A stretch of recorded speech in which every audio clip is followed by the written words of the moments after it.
नमस्कार, मी प्राजक्ता तांडेल. काही महत्त्वाचे रिपोर्ट्स आता आपण पाहूया. सुरुवात करूयात. राहुल गांधींच्या वारीवरून जोरदार राजकारण सुरू झालेलं आहे. पालखी सोहळ्यात कॅटवॉक करण्यापेक्षा पालखी मुक्कामी येऊन दर्शन घ्या अशा परखड भाषेत भाजपचे माजी खासदार रणजित सिंह नाईक निंबाळकर यांनी राहुल गांधींना सुनावलंय आणि त्यामुळे महाविकास आघाडीचे नेते संतप्त झालेले आहेत. परिणामी राहुल गांधींच्या वारीच्या आधीच एकमेकांवर राजकीय वार सुरू झालेले आहेत.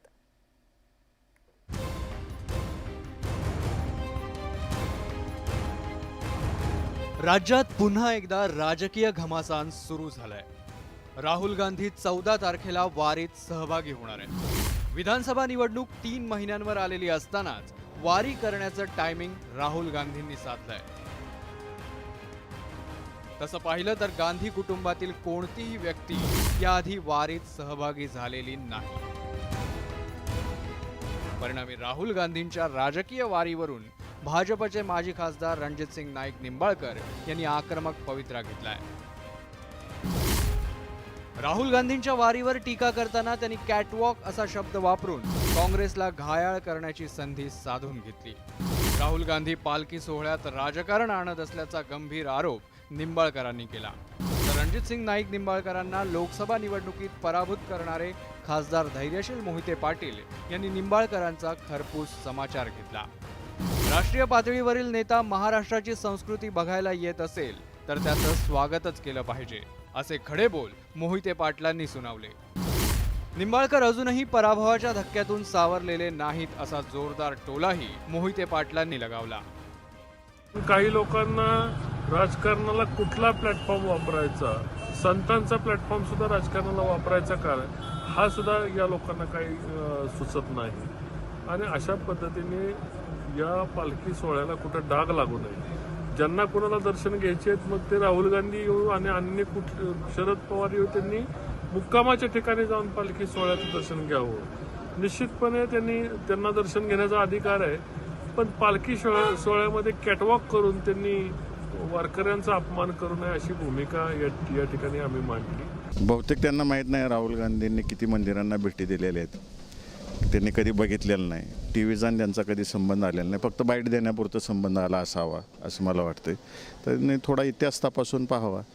म्हणजे अगदी इंदिरा गांधींपासून आतापर्यंतचा सगळा इतिहास तपासून पाहावा आणि मग या गोष्टींवर वक्तव्य करावेत.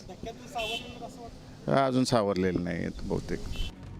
महाविकास आघाडीतील काँग्रेस आणि एनसीपी शरदचंद्र पवार पक्षानं भाजपवर जोरदार हल्लाबोल केला.